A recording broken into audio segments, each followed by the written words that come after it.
विधानसभा मत उपस्थापन करिसेंती। कनकवर्धन सिंह तो बड़ बड़ कथा कहउछंती। तांकर सी एवं समवाय मंत्री ये दुई जनकर कथा भितर तालमेल नहीं। सरकार संपूर्ण भाव में निरवद्रष्टा।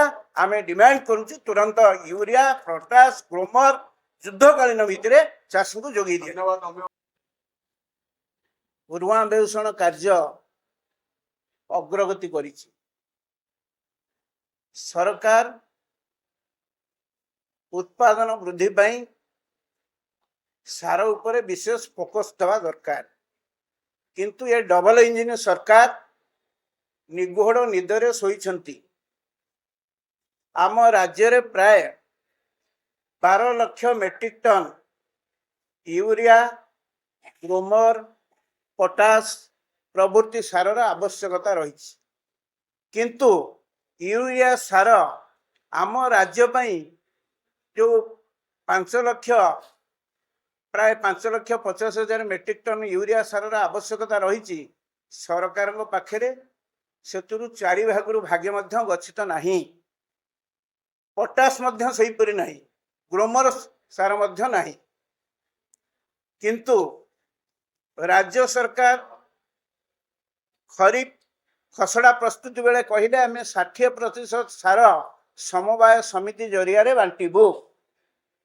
60% सार जो मार्केट जरिया समवाय समिति जरिया बांटा कथा लैंप्स पैक्स जरिया पैक्स लैंप्स पाखरे धाड़ी बांधी चाषी फेरुंट आधार कार्ड देकरी दिन को 60 जन को दिज्व सार सी 60 रु 10 जन पाइपु ना। चाषी माने घोर चिंतार सार पाई सरकार एप्रति तिले मात्र निघा नहीं। प्रदेश कांग्रेस कमिटी सभापति नेतृत्व में समग्र राज्य रे चाषी मानकर बृहत्तर स्वार्थ पाई आंदोलनात्मक कार्यक्रम कांग्रेस ग्रहण करिवो। किसान कांग्रेस समवाय प्रकोष्ठ एवं आमर विभिन्न छामुआ संगठन माने मध्य ब्लॉक सभापति ठारू आरंभ करी सब स्तर में आंदोलन को जोरदार करा। आमे विशेष भाव में कहूचु एबे जो उपमुख्यमंत्री मान्यवर कृषि विभाग दायित्व रे अछंती अजब जुक्ति बाढ़ुछंती। कौन ना कम सार स्वास्थ्य पाई हितकर सार जोगई पारिबनी कम सार व्यवहार करिवो स्वास्थ्य पाई हितकर। इे उत्पादन वृद्धि करने को द्विगुणा वृद्धि कर 70 रु कहीकि 22 मध्य 5,112 टंकार पहुंची चाषीर मासिक आय। एभली परिस्थिति रे समवाय विभाग सचिव एवं कृषि विभाग सचिव जिलापाल को गोटे गोटे चिठी लिखिकी 18 तारिख चिठी लिखिदे बसती चुप होकर वास्तव कथा को जाऊना। मान्यवर समवाय मंत्री जो सफेई दौरान कहते सारर अभाव नहीं सार मौजूद अच्छी ठिकणा ढंग चाषी पाँच। नवरंगपुर जिले में आंदोलन राजरास्त सबू जगह आप देखिए चाषी मैंने राजरास्त सोसाइटी आगे पहुंची। से आमे मान्यवर समवाय मंत्री कृषि मंत्री को कहूँ कथार निवृत्त रुहतु।